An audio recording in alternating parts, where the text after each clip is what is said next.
Automatic കാറുകളിൽ gear shift ചെയ്യാനായിട്ട് പല കമ്പനികളും അവരുടേതായ രീതിയിൽ വ്യത്യസ്തമായിട്ടുള്ള ഗിയർ സെലക്ടറുകളായിരിക്കും കൊടുത്തിട്ടുണ്ടാവുക. കൂടുതൽ വണ്ടികളും ഇതുപോലുള്ള ലിവറുകളായിരിക്കും കാണാൻ പറ്റുക. എന്നിരുന്നാലും റേഞ്ച് റോവർ പോലുള്ള വാഹനങ്ങളിലാണെങ്കിൽ ഇതുപോലെ നോബും അതുപോലെ തന്നെ ബെൻസ് പോലുള്ള വാഹനങ്ങളിൽ റൈറ്റ് സൈഡ് ഇൻഡിക്കേറ്ററിൻ്റെ സ്ഥാനത്തൊക്കെയാണ് ഗിയർ സെലക്ടർ ലിവർ വരുന്നത് കേട്ടോ. അപ്പോൾ ഇന്ന് ഞാൻ നിങ്ങളെ പരിചയപ്പെടുന്ന വ്യത്യസ്തമായിട്ടുള്ള ഒരു തരം ഗിയർ സെലക്ടറാണ്. ആ ഒരു വണ്ടി എന്ന് പറയുന്നത് ഹോണ്ടയുടെ CR-V എന്ന് പറയുന്ന വണ്ടിയാണ് കേട്ടോ.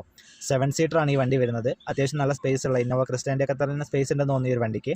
അപ്പോൾ ഈ ഒരു വണ്ടിയിൽ ഗിയർ സെലക്ടർ എങ്ങനെയാണ് കൊടുത്തിരിക്കുന്നതെന്ന് നോക്കാം. ഇതാണ് ഗിയർ സെലക്ടർ എന്ന് പറയുന്നത്. ഇവിടെ ലിവറോ നോബോ ഒന്നുമില്ല, ജസ്റ്റ് സ്വിച്ച് മാത്രമേ ഉള്ളൂ. 4 switch: parking, reverse, neutral, drive അല്ലെങ്കിൽ സ്പോട്ട്. ഈ 4 സ്വിച്ച് മാത്രമേ ഇവിടെ കൊടുത്തിട്ടുള്ളൂ. നമ്മൾ അതാത് സ്വിച്ച് പ്രസ് ചെയ്യുന്നതിനനുസരിച്ചിട്ട് അതാത് ഗിയർ വീഴുകയാണ് ചെയ്യുന്നത്. ഇപ്പോൾ ഞാനൊന്ന് ജസ്റ്റ് ചേഞ്ച് ചെയ്ത് കാണിച്ചു തരാം. ഇപ്പോൾ ഡ്രൈവ് മോഡിലാണ് കിടക്കുന്നത്. ഇത് റിവേഴ്സിലേക്ക് ആക്കാനായിട്ട് ജസ്റ്റ് ഈ ഒരു ബട്ടൺ ഒന്ന് ജസ്റ്റ് പുഷ് ചെയ്ത് കൊടുത്തു കഴിഞ്ഞാൽ റിവേഴ്സിലേക്ക് വന്നിട്ടുണ്ട്. അപ്പോൾ അവിടെ ആ ഗ്രീൻ ലൈറ്റ് കത്തുന്നത് കാണാം.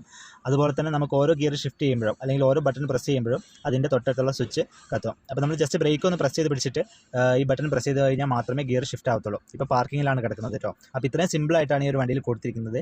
എല്ലാ ഓട്ടോമാറ്റിക് വാഹനങ്ങളും ഇതുപോലെ സിമ്പിളാക്കി കഴിഞ്ഞാൽ നല്ല ഉപകാരമായിരിക്കും എന്ന് എനിക്ക് തോന്നുന്നു. ഈ ഒരു വീഡിയോ ഉപകാരപ്രദമായിരുന്നെങ്കിൽ തീർച്ചയായിട്ടും ലൈക്ക് ചെയ്യുക. ഒരുപാട് പേരിലേക്ക് എത്തട്ടെ. താങ്ക്